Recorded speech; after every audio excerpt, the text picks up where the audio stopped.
नमस्कार, मैं हूं अंकुर और आप देख रहे हैं सत्यहिंदी.com। सत्य हिंदी की खबरें शुरू करें उससे पहले आपको ये बता दें, जैसा कि आपको पता भी होगा कि सत्य हिंदी का ऐप आ चुका है और उसको डाउनलोड करने के लिए आपको इस वीडियो के डिस्क्रिप्शन में जाना होगा। इस ऐप को आप गूगल प्ले स्टोर से भी डाउनलोड कर सकते हैं। और अब नजर डाल लेते हैं अब तक की सुर्खियों पर।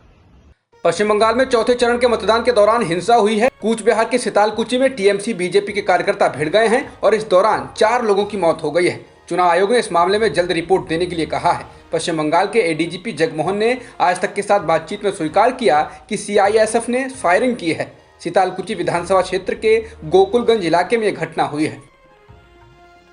पश्चिम बंगाल में चौथे चरण के मतदान के दौरान सितालकुची में 4 लोगों की मौत पर टीएमसी ने कड़ी प्रतिक्रिया दी है। मुख्यमंत्री और टीएमसी प्रमुख ममता बनर्जी ने कहा, जिस बात का सबसे ज्यादा डर था वह बात सच हो गई। उन्होंने कहा कि हम शुरू से ही कहते रहे हैं कि गृह मंत्रालय केंद्रीय सुरक्षा बलों को प्रभावित कर रहा है और आज वो हुआ है जिसका हमको डर था। टीएमसी के नेता डोला सेन ने कहा कि केंद्रीय बलों ने 2 बार फायरिंग की है। उन्होंने कहा कि माथा भांगा यानी कूच बिहार के ब्लॉक 1 में एक शख्स की मौत हुई और 3 लोग घायल हो गए हैं, जबकि सितालकुची ब्लॉक में 3 लोगों की मौत हो गई और एक शख्स घायल हो गया। उन्होंने कहा कि केंद्रीय बल लोगों के साथ लगातार अन्याय कर रहे हैं और उन्होंने हदें पार कर दी हैं। डोला सेन ने कहा कि जब मुख्यमंत्री ममता बनर्जी उन्हें बाहर करने की बात कहती हैं तो उन्हें चुनाव आयोग के द्वारा नोटिस जारी कर दिया जाता है। पश्चिम बंगाल में चौथे चरण के मतदान के दौरान सितालकुची में 4 लोगों की मौत पर टीएमसी ने कड़ी प्रतिक्रिया दी है। टीएमसी के सांसद डेरेक ओब्रायन ने बीजेपी पर हमला बोला और कहा कि जब आप हमें सही रास्ते पर चलकर नहीं हरा सके तो आप गोली मारकर हमारी हत्या करेंगे। उन्होंने प्रधानमंत्री मोदी और गृहमंत्री अमित शाह पर हमला बोला और कहा कि उन्हीं के निर्देश पर चुनाव आयोग ने बंगाल पुलिस के महानिदेशक, अतिरिक्त महानिदेशक और जिस इलाके में आज हिंसा हुई है वहां के एसपी को बदल दिया था। उन्होंने कहा है इस घटना में 5 लोगों की मौत हुई है।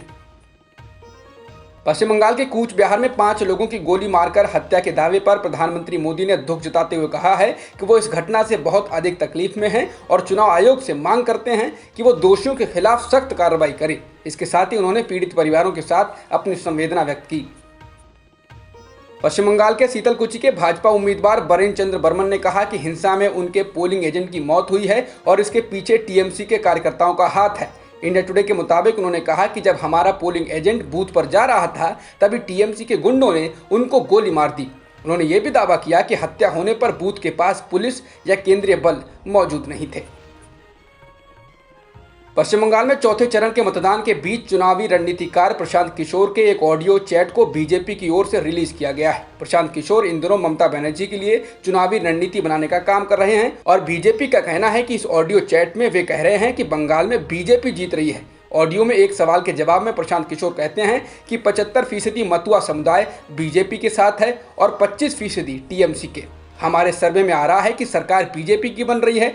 ऐसा इसलिए क्योंकि जो बीजेपी को वोट कर रहा है वो तो कहता ही है कि बीजेपी की सरकार बन रही है। लेफ्ट को वोट करने वाले भी 10 से 15% लोग हैं। उनमें से 2/3 लोगों का मानना है कि बीजेपी की सरकार बन रही है।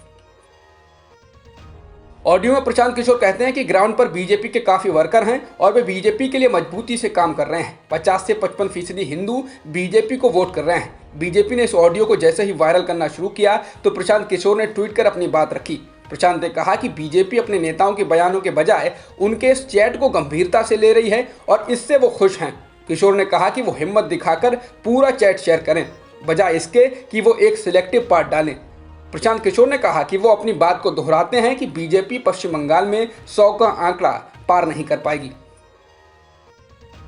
काशी मथुरा विवाद से विश्व हिंदू परिषद ने अपने को दूर कर लिया है और संकेत दिया है कि वह फिलहाल इस मुद्दे को तूल नहीं देगी। कार्यकारी अध्यक्ष आलोक कुमार ने कहा कि अयोध्या में राम मंदिर 2024 तक बनकर तैयार हो जाएगा और तब तक परिषद कोई नया मुद्दा नहीं उठाएगी। विहिप ने यह ऐलान ऐसे समय किया है जब एक बहुत ही पुरानी याचिका पर सुनवाई करते हुए वाराणसी की जिला अदालत ने कहा है कि भारतीय पुरातत्व विभाग ज्ञानव्यापी मस्जिद का सर्वेक्षण करे। कोरोना संक्रमण की रफ्तार रुकने का नाम नहीं ले रही है। पिछले एक दिन में कोरोना संक्रमण के 1,45,384 नए मामले सामने आए हैं और 794 लोगों की जान भी गई है। बीते दिन संक्रमण के 1,31,968 मामले आए थे और 780 लोगों की मौत हुई थी। चिंताजनक तस्वीर ये है कि दूसरी लहर में संक्रमण के मामले बढ़ने के साथ ही मौतों का आंकड़ा भी बढ़ता जा रहा है। साथ ही एक्टिव मामलों की संख्या भी 10 लाख से ज्यादा हो चुकी है। कोरोना संक्रमण के खासे प्रभावित राज्य महाराष्ट्र और दिल्ली ने नाइट कर्फ्यू सहित तमाम सख्तियों को लागू किया। बावजूद इसके इन राज्यों में कोरोना संक्रमण के मामले कम होने का नाम नहीं ले रहे हैं। महाराष्ट्र में पिछले एक दिन में 58,993 मामले सामने आए हैं और 301 लोगों की मौत हुई है। राज्य में 26,95,065 लोग होम क्वारंटीन में हैं और कुल एक्टिव मामले 5,34,000 से अधिक हैं। मुंबई में इस दौरान 9,200 नए मामले सामने आए हैं और 35 लोगों की मौत हुई है। दिल्ली में भी कोरोना के मामलों ने रफ्तार और तेजी पकड़ ली है। पिछले एक दिन में 8,521 नए मामले सामने आए और 39 लोगों की मौत हुई। दिल्ली में बीते साल 11 नवंबर के बाद ये सबसे बड़ा आंकड़ा है। दिल्ली में अब तक 11,196 लोगों की मौत इस महामारी के कारण हो चुकी है और 26,631 एक्टिव मामले हैं। बता दें, दिल्ली में अगले आदेश तक सभी स्कूलों को बंद करने का आदेश जारी किया जा चुका है।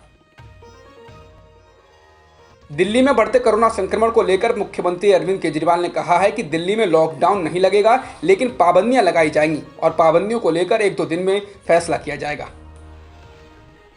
उत्तर प्रदेश में कोरोना तेजी से फैल रहा है। पिछले एक दिन में प्रदेश में कोरोना संक्रमण के 9,695 नए मामले सामने आए और 37 लोगों की मौत हुई। बीते दिन संक्रमण का यह आंकड़ा 8,490 था और मौत का आंकड़ा 39 था। राज्य की राजधानी लखनऊ सबसे ज्यादा प्रभावित है और यहाँ 2,934 मामले मिले हैं। इसके बाद प्रयागराज में 1,016, वाराणसी में 845 और कानपुर में 522 मामले सामने आए हैं।